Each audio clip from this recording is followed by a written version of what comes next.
This week on Myth, we'll travel through the mists of ancient Korea for a story of the protector of Seoul. You'll learn that palaces make the best meals, that laborers are smarter than kings, and that volcanoes are friends with the wind.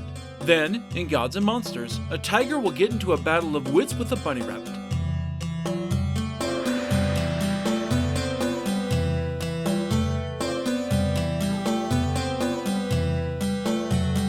This is the Myths Your Teacher Hated podcast, where I tell the stories of cultures from around the world in all of their original, bloody, uncensored glory. Modern tellings of these stories have become dry and dusty, but I'll be trying to breathe new life into them. This is episode 181, Fire Eater. As always, this episode is not safe for work. This week's story comes once again from the Unmannerly Tiger and Other Korean Tales, collected by William Elliott Griffiths in 1911. In an age-long past, a great fire spirit made his home inside a mountain to the southwest of Seoul. As one would expect from an avatar of flame, he was always hungry, and his food was literally anything and everything that could burn. And I do mean everything. He consumed everything organic for miles around his mountain. Trees, brush, grass, entire forests, and everything in them that didn't run away fast enough. When he didn't have anything flammable within his reach, he would gnaw on stones and rocks, his essence being more than hot enough to turn such things into red-hot lava that he could spew across the world. It was entertaining, if not entirely satiating. His mountain home was, naturally enough, a massive volcano within sight of the city. Inhabitants of Seoul would watch the smoke rising up from the crater during the day and, at night, they saw the bright, burning lava churning and boiling in the volcano until all the heavens seemed to burn. During such times, it would be said around town that the great fire spirit was lighting up his palace, which, in a very real way, he was. On nights when it was cloudy, the glow from the molten mass inside the caldera was reflected so that you could almost see into the very mouth of the terrible beast. The people had good reason to watch the light show from the volcano. You see, nothing was quite as tasty to the fire spirit, Fire Eater, as the things which were built by the hands of men. Fences, stables, houses, and anything else people built were a favorite treat.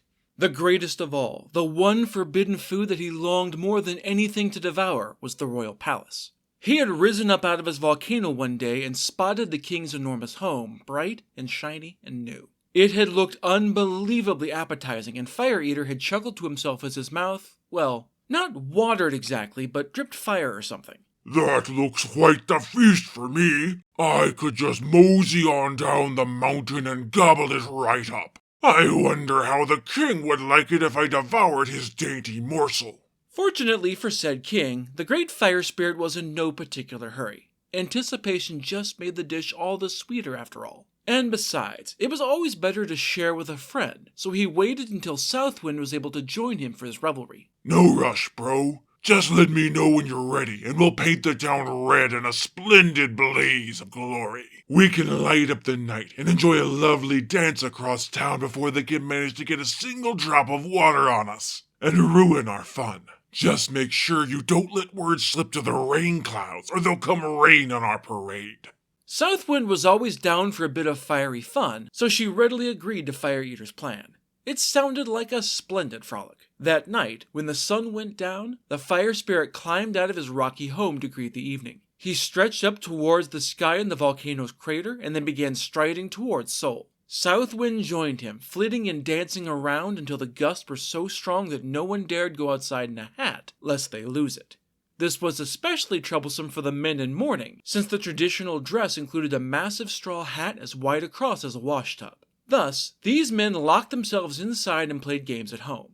The blasting winds made it harder for people to notice anything up with the volcano. The king's guards, who were supposed to be on watch for such things, had fallen asleep on the job and didn't see the pair of elemental spirits nearing. Southwind, it's time for our banquet to begin. Blow your largest blast yet, and I'll reach out to touch the roofs of the smaller houses on the city's edge. It'll be a nice appetizer and a moose-bouche before the main course. Let's light up the night with our revelry and feasting. The poor people of Seoul had no idea of the encroaching danger until it was already amongst them. The roaring and crackling of the mighty fire running across the roofs of the outlying homes awoke the sleeping populace, who looked out their windows and saw that the city was aflame. The fire reached up to the heavens with long red tongues that licked the very stars above. Those who looked out in the direction of the palace could be forgiven for thinking that the sun was rising early at first.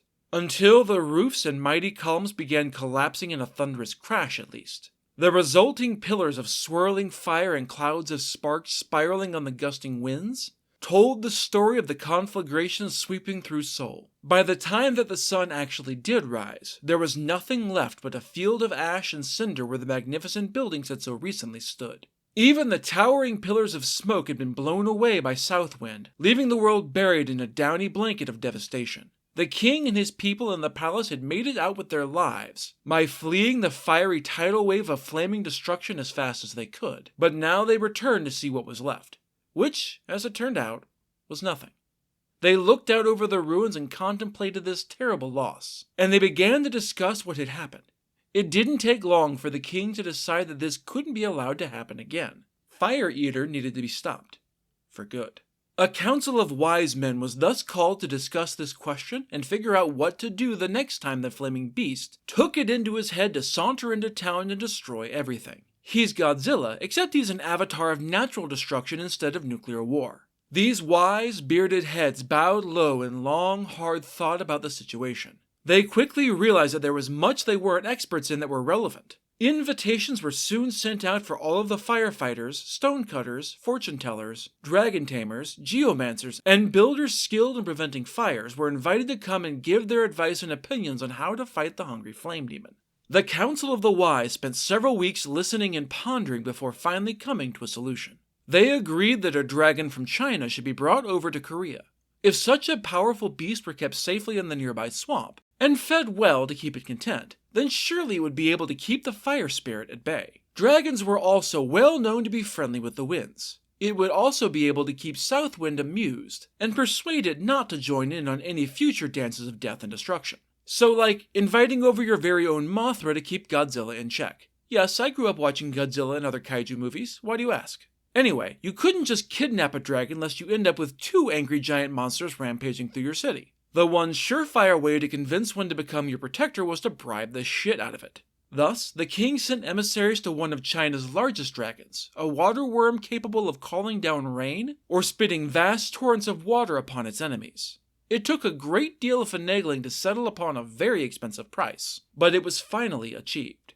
The dragon was shipped over the sea to Korea and moved into its new swamp home. To make sure to stay in its good graces, they honored their new dragon protector with a royal decoration. They also gave it kingly gifts. A string of amber beads to wear over its ear, a fine horsehair hat, a girdle fit for a nobleman, and all of the fresh turnips it could eat. I had no idea that dragons liked turnips, but that's what the story says. In every way that the dragon desired, it was feted and treated like a beloved personal guest of the king. And it didn't fucking work at all. See, it turns out that keeping a rain dragon next to your city makes it, rain all the fucking time. We're talking torrential downpours every day until the earth itself was thick, sticky mud day in and day out. When the king's advisors went to the dragon and asked it very nicely to please not drown us all, even bribes weren't enough to keep it from getting sulky and petulant. It neglected its duty and required further bribes of treats and fine foods to get it back in a good mood.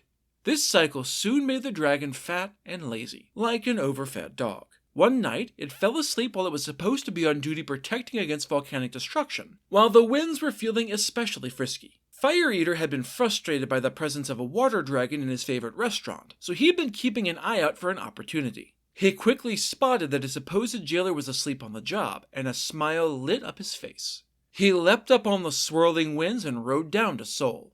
He moved more quickly this time, devouring rather than savoring. In a matter of only a few hours, the newly built royal palace was once again a pile of ashes. These, the flame spirit treated the way a human might the discarded peanut shells tossed on the floor of a dive bar. All the delectable morsels had been eaten, and the rest was left behind as trash. Tears of anger, anguish, and frustration brimming in his eyes, the king and his wise men met again to decide on a new scheme to keep their resident kaiju in check. As Tokyo has learned many times to his dismay, having a second kaiju around to counter Rampage doesn't actually work out that well. They had previously tried to be compassionate, but the fire monster had eaten the palace to the ground twice now. They were ready for a lethal solution, and had many a fantasy of seeing the beast drowned in the ocean, or eaten by some monster more terrible than he.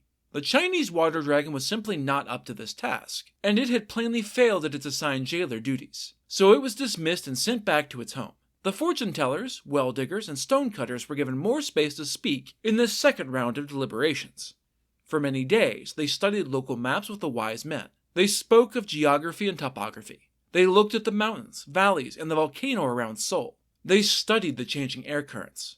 Eventually, a man especially famous for his deep knowledge of the nature of the woods and the rivers had an idea and spoke up. "I think we can all agree that the fires always come from the volcano to the southwest before running along this valley and into the city, yes?" All the gathered wise men shouted their agreement with this self-evident statement. "Well then, if we want to cut the lava off from our fair city, then why don't we literally cut it off? We dig a massive pond right in the middle of the fire spirit's path. An artificial lake, really, wide and deep, that Fire Eater will tumble into if he comes this way again. He will be able to come no further if we do it right." The assemblage of wise men considered this course of action and decided that it did indeed seem like a good plan. Better, it didn't depend on the vigilance and good nature of a lazy dragon that had to be bribed at great expense. Thus, all of the skilled diggers of wells and drainage ditches were called to the capital city. They worked the land for weeks with spade and shovel until finally the enormous pit was ready to be turned into a lake. Only then was the canal from the river finished and allowed to drain into the muddy hole. The assembled people gathered to watch this last step and cheered, thinking that at last they could sleep without fear of the angry volcano spirit. The great fire spirit hadn't been keeping an eye on the actions of the humans, which were quite frankly beneath him. What he did notice was that the obnoxious water dragon was finally gone. Sure, he'd managed to rampage through the palace once while it was here, but that was only because it had gotten bored and fallen asleep. The plan hadn't been a bad one, since the water dragon had indeed been able to drive the fire spirit off with torrential downpours when it was paying attention.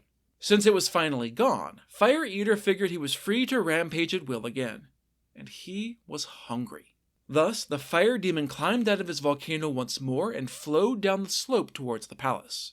The south wind was busy elsewhere on this particular day, but Fire Eater was too hungry to wait for their schedules to sync up. Being eagerly focused on the palace, he didn't notice the new pond until, as predicted, he tripped and fell right into it. It wasn't wide or deep enough to stop him from getting across, but the dunking did leave him cold and wet enough that his fire was almost out by the time it reached the palace.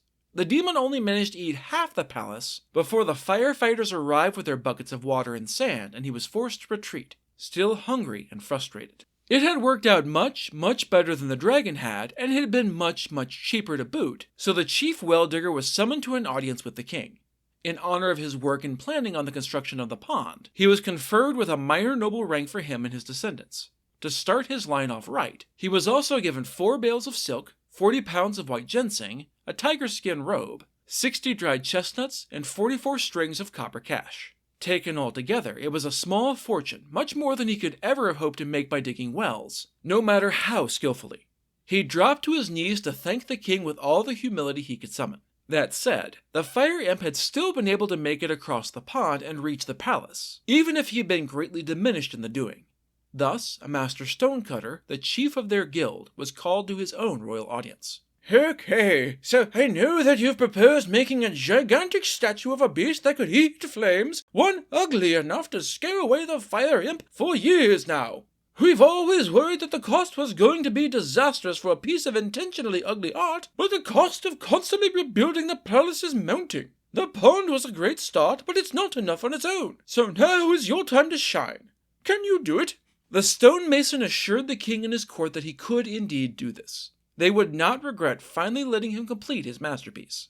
The order was duly given, and the stone carver rushed off to begin his work. From the heart of the mountains, a truly titanic block of white granite was cut out and brought to Seoul on rollers. Moving it took thousands of workers to push, pull, and hoist the massive stone block into its resting place. Canvas screens were set up to keep it secret. They wanted Fire Eater to be as surprised as possible when it was finally unveiled. Hammer clanged on chisel for weeks as the stone cutter and his workers carved the stone into a beast. At last, it was done, and the great stone flame eater was ready to be dragged to his permanent seat beside the gates of the royal palace. It would become the new guardian of the royal buildings and treasures, in combination with the massive artificial lake at least. The canvas screens did a fantastic job of keeping the fire monster from seeing the stone monster, but it did a less fantastic job of keeping out the monster's bestie, South Wind. She had flitted around and about the worksite and had reported back to the volcano to try and warn her friend about the city's plan. Fire Eater just laughed at the news. "I'm serious, dude. They're saying that this horrible thing they've made can eat you up as easily as you devour the palace. Damn, you worry too much. Those humans ain't got shit on me. I'll just take a little stroll down to the city and see for myself if you don't mind. And even if you do mind, no one stops my flame from devouring what I wish, not even you. And so, that night, the fire demon crept out of his volcano and moved towards the city as quietly as he could manage. He's a giant, all-consuming firestorm, so I'm not sure how stealthy he can really be, but he's giving it his best shot. He soon came to the pond and, as the well-digger had planned, the only way past was through. Holding his breath anxiously, Fire Eater waded out into it and flowed across. He nearly drowned along the way, but he managed to persevere. Barely. Plucking up his courage after that harrowing experience, the fire beast crept on towards the royal palace where the dread guardian was supposedly waiting. The palace gate loomed ahead, and with it the towering bulk of the stone guardian. The imp was moving as quietly as he knew how, but, like I mentioned before, an all-consuming conflagration can only go so quietly. The cracking and popping gives it away even when it's not a towering inferno. He made enough noise that the stone behemoth heard him. As Fire Eater approached, the great stone Flame Eater turned his rocky head to look directly at him. This was a creature that the fire demon had never seen before anywhere on the earth or in the heavens. It was enrobed in massive slabs of fireproof scales like those of a mythical salamander. Great curls of asbestos hair fell from its head, and its gaping maw was lined with razor-sharp fangs. It was a hideous monster, and it looked large enough and hungry enough to devour the much-diminished volcano spirit in one awful gulp. He froze, unable to stop picturing those terrible jaws closing on his throat and shaking the life out of him. It's half alligator, half snapping turtle, and all vicious. No dinner is worth death, no matter how tasty. Fuck it, I'm out of here. And he left. With that single terrifying glare, the statue achieved what the water dragon had failed to. It drove away the flame spirit forever.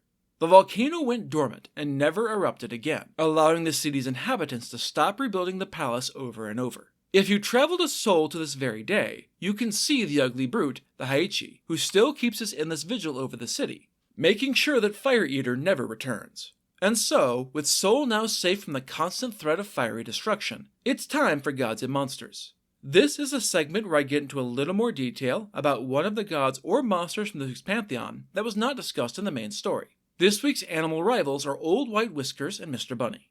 This story also comes from the Unmannerly Tiger and Other Korean Tales, collected by William Elliott Griffiths. Despite the cutesy name, Old White Whiskers was actually an enormous tawny tiger that stalked the mountains of Kangwon. He was the proudest tiger in all of Korea, but, to be fair, he'd earned it. He had the fiercest flashing eyes, the longest tail, the sharpest claws, and the most beautiful stripes of any animal in the mountain. I have to imagine that there aren't all that many other tigers in his territory. He could easily bring down a lumbering cow for dinner, fight all of the dogs in the village and win, and even kill and eat a man. He had learned to be cautious of the guns the hunters carried, but otherwise, Old White Whiskers feared neither man nor beast. He was a terror in the local villages, often tearing off the roofs of the stables, or breaking the barred windows in the barns to slip inside where the tasty morsels were kept. The tiger would generally kill and eat one pig on the spot before dragging a second away to his lair, many miles away to feed his cubs. Which makes him a good dad, but a bad neighbor. Even more than all of this, though, White Whiskers was proud of the fact that he was a highly regarded retainer of the great genie of the mountains. I suspect that this is a translation error and is more likely meant to be nature spirits like a Dokaibi or mountain spirits like a Sansen, most likely the latter since they are depicted as old men sitting atop a mountain with a tiger companion. The local populace feared these great spirits and built shrines in their honor to worship them in. Any one of these Sansen could, if he wanted to, call together all of the tigers in his domain and then, sitting astride the biggest, fiercest tiger, he would ride across the clouds. This was only done in dire need, usually to allow the mountain spirit to ride to victory over Korea's enemies. They could also call upon any tiger or leopard as a messenger, but the most important missives were reserved for the swiftest tigers. White Whiskers was this most trusted tiger for his mountain spirits. It was his duty to visit the shrines scattered across the hills each day to see if the proper offerings had been made. Given the fear that both the Sansen and his deadly tiger henchman inspired, people generally did leave generous offerings every day. They piled up stone, rags, bits of metal, or dishes piled with food for the tyrannical spirit. The poor people were terrified that, if they did not, the angry spirit would send his tigers to prowl their village, and devour their livestock and their children and even the grown humans. This was a very rational fear because, on the few occasions where the offerings had not been made, these man-eaters had indeed come and decimated the offending villages. The hunters had then taken their guns and gone out into the forest in search of these man-eaters. Alas, by the time they were able to safely head out, the tigers were usually long gone and napping miles away in their hidden lairs, safe and sound. It was so hard to get a clean shot at a tiger, in fact, that the Chinese, who have a very long, intense, and often violent history with Korea, would mock their neighbors. Look at these dipshits. Half the year they hunt the tigers, but the tigers hunt them the other half. They go out with their guns in summer without shooting anything, and then huddle inside in the winters to hide from the beasts stalking their streets. A dangerous tiger like White Whiskers doesn't get to become Old White Whiskers without being as crafty as he was proud. He treated the villagers' pigs, calves, dogs, donkeys, and chickens as a buffet, eating whatever he wanted whenever he wanted. He'd even killed and eaten 2 grown men, avoiding all of their carefully laid traps and desperate bullets in response. Having been so successful for so long, the tiger began to get too big for his striped britches. I am smarter, stronger, and faster than all of my enemies. There is none who can stand up to my terrible claws, or find me if I do not wish to be found. I'm invincible. Mr. Bunny was the opposite of White Whiskers. He lived in a cozy burrow in a hill near one of these villages, and had often heard the squealing of unfortunate pigs or the kicking and braying of terrified donkeys as they became dinner. Listening to that red slaughter so often made Mr. Bunny extremely cautious. He had avoided ending up in the ravaging maw of that dread tyrant mostly by making sure the tiger never knew he was there at all. His luck ran out on a cold winter's day. Mr. Bunny had been heading home after a fruitless search for some remaining scraps of food. He was tired, weak, and starving, having had nothing to eat at all since the day before. Just as he was crossing the river, hopping across the ice, he found himself face to face with Old White Whiskers. The tiger had been lurking behind a rock beside the entrance to Mr. Bunny's burrow, waiting for his return. He stared at the small rabbit, trying to freeze his prey with fear at the intensity of his gaze. For his part, the rabbit kept his cool, managing to hide any shivers of terror. He knew that tigers, like many cats, enjoyed playing with their food before eating it, and he feared that his final hour had come, but he wasn't going down without a fight. You can't listen to a terrifying tiger devour your unlucky neighbors without creating a plan for the day when you finally have your fateful encounter with him. Mr. Bunny was ready. Step 1 was to throw the tiger off his game, get him off balance. White Whiskers neither knew nor cared of the plans of the small bunny, knowing in his bones that he would be cracking open the rabbit's bones in a few minutes to lap at the marrow. I usually like to play with my food, but I'm fairly hungry. That's good news for you, since it means I'm going to make your death a quick one. Mr. Bunny cocked his head in confusion.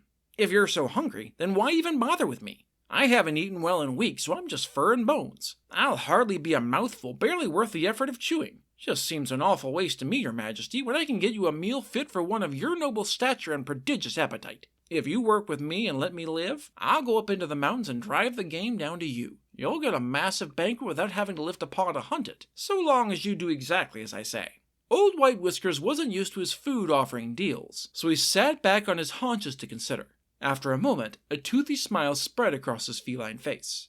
To remind the pesky little bunny of who was in charge here, he yawned hugely, showing off his sharp white teeth and long curved tongue covered in rough edges almost like thorns. It had the intended effect on Mr. Bunny, who was terrified out of his wits, but he kept his cool outwardly. He'd never looked down a tiger's throat before, but he acted as if this was just any Tuesday. He told himself that it was just the tiger's way of showing appreciation and anticipation of the coming feast, but he knew he was bullshitting himself. The big cat was taunting him. An intriguing offer. I accept. If you can really provide the feast you promise, I won't eat you. And I'll follow your instructions. For now. I'm so glad to hear it, Your Highness. It has always been my greatest ambition to serve the great lord of these mountains. All you need to do is lie down here, shut your eyes, and do not move. Your eyes are so fierce and fiery that no one could possibly fail to notice them with them open. Plus, the charm I'm going to use won't work unless they're closed, so no peeking. I'll make a circle of dry grass and then go round and round you, driving all of the game in the area to you. You'll hear some noises, maybe even some crackling, but it'll take time to get everything in place. So keep your eyes closed until I give the word that it's done. Old White Whiskers was a lazy cat, and he was tired of slinking through the forest and prowling through the pig pens all day with nothing to show for his efforts, but frustration and a growing appetite. Lying down and having a rest sounded quite nice, especially with a meal waiting for him at the end of it. A nap was just the ticket. He curled up, closed his eyes, and was asleep as fast as blowing out a candle, which was the outcome that Mr. Bunny had been hoping for. As soon as the tiger's breathing evened out into a light snoring, he got to work. He did indeed gather up all of the dried grass he could find, piling it up high around the tiger in an unbroken circle. Only when it was towering high enough that Mr. Bunny risked toppling the whole thing by adding more did he decide that he was satisfied. The story doesn't explain how, but he apparently set fire to the grasses, which is a very un-bunny-like thing to do. Chortling to himself, Mr. Bunny raced away to watch the coming fun from a safe distance. The heat of the fire, the sting of the smoke, and the crackling of the burning grass awoke Old White Whiskers from his catnap. He yawned and stretched, wondering what that strange sound was. From high on the mountainside, Mr. Bunny called out in a voice tinged with laughter. "I said no peeking. You promised, remember?" This delayed the tiger's opening his eyes for a few moments more as the tiny rabbit raced away and vanished into his burrow. Soon, though, the sensations were too painful to ignore, and he opened his eyes to see himself surrounded by towering flames. "You tricksy asshole! Fuck you and your lies!" Snarling, he gathered himself and leapt over the top of the flickering tongues of fire. He made it with his life, but he singed one paw badly, scorching away his fine fur and leaving him with a terrible limp. When Old White Whiskers returned home that evening, hurting and hungry, the other tigers laughed at his misfortune. It was so embarrassing for a proud tiger like he to be bested by a prey animal, especially one as small and weak as a little bunny rabbit. Brains had won the day over Brawn, as the tiger fell into the trap of his own arrogance and conceit. He also lost his pride of place with the mountain spirit, who no longer trusted a servant so thoughtless and easily tricked as all that. His reputation, built over a lifetime of raiding barns and killing men, was gone in a flash. He was now just a tiger who'd been outwitted by a rabbit. Ashamed and angry, he stopped being careful and soon ended his days in a hunter's trap. His beautiful fur coat was skin and now adorns the chair of a general when he goes out riding. When he's at home, the skin is a rug for his children to play on. That's it for this episode of Myths Your Teacher Hated. Keep up with new episodes on our Facebook page, on iTunes, on TuneIn, on Verbal, and on Spotify. Or you can follow us on Instagram as Myths Your Teacher Hated Pod, on Tumblr as Myths Your Teacher Hated, and on Blue Sky as Myths Podcast. You can also find news and episodes at our website at mythsyourteacherhated.com. If you have any questions, any gods or monsters you'd like to learn about, or any ideas for future stories that you'd like to hear, feel free to drop me a line. I'm trying to pull as much material from as many different cultures as possible, but there are all sorts of stories I've never heard, so suggestions are appreciated. The theme music is by Tiny Cheese Puff. Next time, it's off to France for one of the first true fairy tales. You'll see that you don't have to have a stepmother to be treated like trash, that it's always wise to be kind to others, and that cruel words bring cruel results. Then, in Gods and Monsters, Reynard the Fox will long for a taste of mutton. That's all for now. Thanks for listening.